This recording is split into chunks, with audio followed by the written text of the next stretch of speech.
Senator John McCain says America cannot stand by and watch the slaughter of Syrian citizens. He is calling for airstrikes against Syria's government forces. Now, we spoke with Senator McCain a short time ago.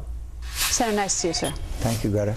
Senator, every American who is looking towards the issue of Syria is sitting here thinking, why? Why should we provide any sort of military support? You're in favor, so why?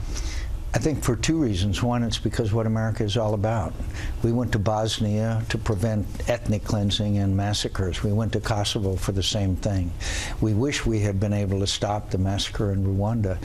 Here is a case where a brutal dictator, Bashar al-Assad, is butchering and massacring his own people using heavy weapons such as artillery and tanks. And frankly, right now, and according to our military leaders, the momentum is on his side.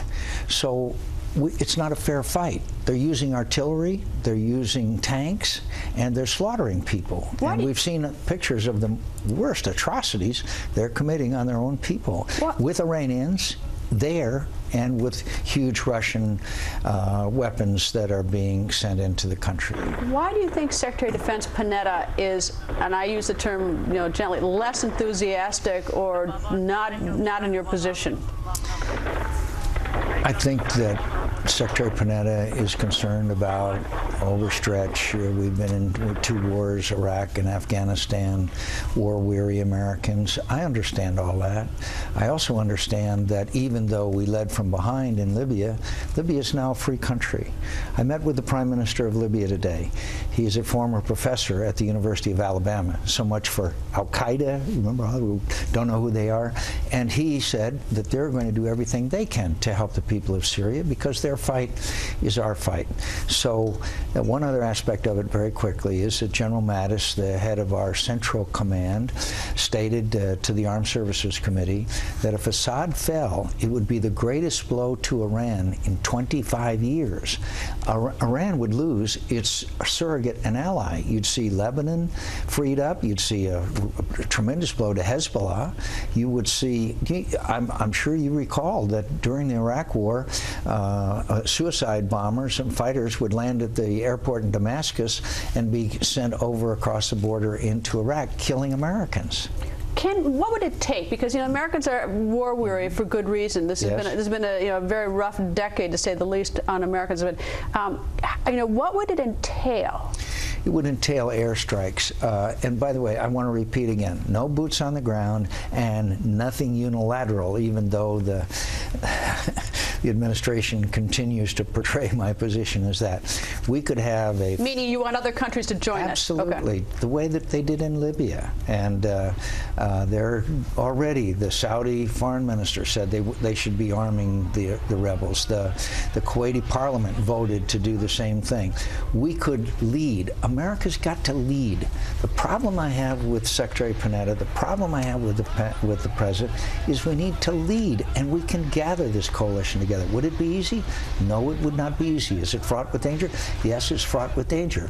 But the alternative of the United States of America sitting by and watching people being slaughtered in the streets and tortured and all of the terrible things that are going on there is not something that America is all about. What they want is what we have always advocated for people. And again, I think that that more and more Americans, as they see on the nightly news this slaughter go on, are going to be supportive of a multinational effort. So I guess if I can sum it up, is that you think we should do this for 2 reasons: humanitarian and also for strategic, in an effort to cut off Iran, who is getting all its weapons through Damascus to Hezbollah, which is then firing rockets into Israel. So it's not to mention the Iranian nuclear buildup. Let me just read you President Obama's directive, quote, "The prevention of mass atrocities is a core national security interest in the United States." The president has said Assad has to leave. The president has said the situation is unacceptable. Well, then it's time for the president to do something about it. Do you think you'll speak to Prime Minister Cameron, who's coming next week, and talk to him about Syria, or is Syria not high on the agenda? I think that it would be important to talk to Prime Minister Cameron. The British played a very, very big role, much larger role in some respects than the United States did in the liberation of Libya. And it was a liberation. Why is Assad doing this? I mean, you know, I think he wants to hang on to power. I think it's all about power. It's all about that these people are willing to do anything to maintain their position. And I'm not sure, you know, I'm no psychoanalyst, but I think at the beginning they probably want to do a little repression, and then they find themselves having to do more and more and more, and pretty soon they find themselves, he's a war criminal. What he's done to his own people clearly labels him as that. But always in these, when we get to this point when the jig is up pretty much, when the international community is beginning to look at it, the United States is putting pressure on, and a senator with your influence is calling out this issue, is that if you don't cut a deal and get safe asylum in some country, it's inevitable what's going to happen to you. You're going to slaughter a couple thousand more, I don't know how many more, but you're going to end up dead yourself. Yeah, but he's not right now. He's just cleared the city of Homs, and they have just literally cleared it. Nobody knows where they are. Yeah. They're dead and buried or murdered or whatever. Exactly. So he's got momentum now, according to the chairman of the Joint Chiefs of Staff. Momentum is on his side. So when the Secretary of Defense and the chairman of the Joint Chiefs say inevitably he's going to go, well, that's not the case right now. It's not the case right now. Right now, it's on his side. The resistance is low on money, and they're out of weapons. They need help, and they need it now. So it is not inevitable that Assad is going to fall. With the continued Russian assistance that he is getting and the continued Iranian assistance, including Iranians on the ground, it is by no means clear that it's inevitable that he's going to go. And the slaughter continues. It's incredible. Anyway, Senator, thank you, sir. Thanks for having me back.